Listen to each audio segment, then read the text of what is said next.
Did you know that in the ancient Sumerian world, where the sun blazed down upon fertile plains and the Tigris and Euphrates rivers flowed like veins of life, there existed a god named Ninazu?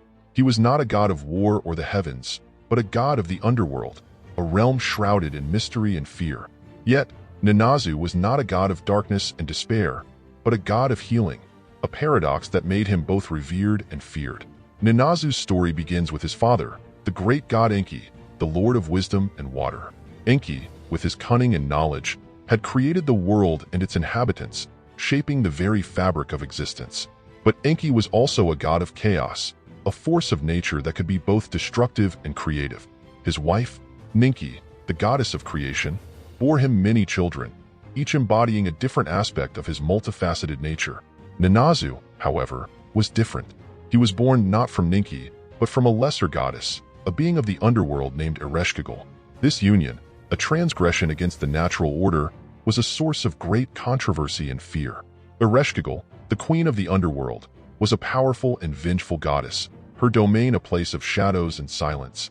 Her marriage to Enki, a god of the living world, was seen as a violation of the sacred boundaries between life and death. Ninazu, born of this forbidden union, inherited the duality of his parents. He was a god of the underworld, a being of shadows and secrets, yet he also possessed the healing powers of his father, the ability to mend wounds and restore life. This paradox made him a figure of both awe and trepidation. He was the god who could both cure and kill, a force of nature that could be both benevolent and destructive.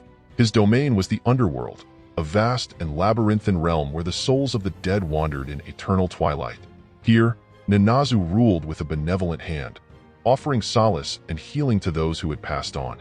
He was the god who eased the pain of the dying, who comforted the grieving, and who guided the souls of the departed to their final resting place. But Ninazu's power extended beyond the realm of the dead. He was also a god of healing in the living world, a force that could mend broken bones, cure diseases, and restore life to the sick and injured. His healing powers were said to be unmatched, a gift from his father, Enki, the lord of wisdom and water. Ninazu's healing abilities were often sought by those who were desperate for a cure. He was said to have healed the sick, the injured, and even the dying. His touch was said to be miraculous, a force that could defy death itself. One legend tells of a young woman named Inanna, the goddess of love and war, who was struck down by a deadly illness. Her sister, Ereshkigal, the queen of the underworld, had cursed her with a terrible disease, a punishment for Inanna's arrogance and defiance. Inanna, weakened and near death, sought the help of Ninazu.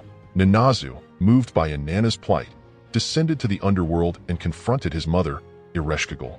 He pleaded with her to lift the curse, arguing that Inanna's life was too precious to be lost. Ereshkigal, moved by her son's pleas, relented and lifted the curse. Inanna was healed, her life restored by the power of Ninazu. Another legend tells of a king who was struck down by a mysterious illness. The best healers in the land were unable to cure him, and the king was on the verge of death. In desperation, the king's advisors sought the help of Ninazu.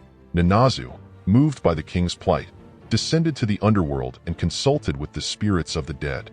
He learned that the king had been cursed by a jealous rival who had poisoned him with a deadly venom. Ninazu, using his healing powers, created an antidote that reversed the poison's effects. The king was healed, his life restored by the power of Ninazu. But Ninazu's power was not without its dangers.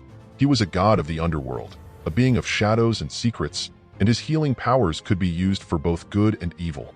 Some believe that Ninazu could also inflict illness and disease, that he could use his powers to punish those who had wronged him. One legend tells of a king who had angered Ninazu by refusing to offer him sacrifices. Ninazu, enraged by the king's disrespect, sent a plague upon the land, killing thousands of people. The king, realizing his mistake, begged for forgiveness, offering Ninazu sacrifices and prayers.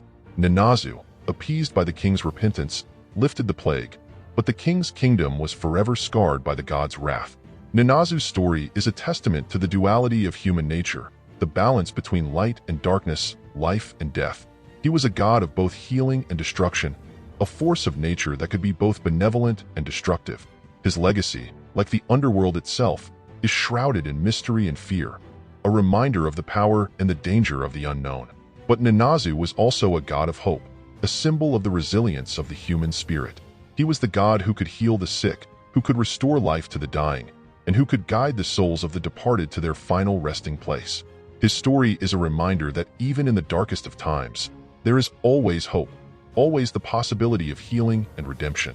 The story of Ninazu, the god of the underworld and healing, is a story of paradox and duality, a story that reflects the complexities of the human experience. He is a god who embodies the contradictions of life and death, of light and darkness, of healing and destruction.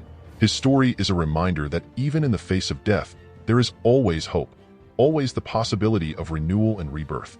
But Ninazu's story is also a warning, a reminder of the power and the danger of the unknown.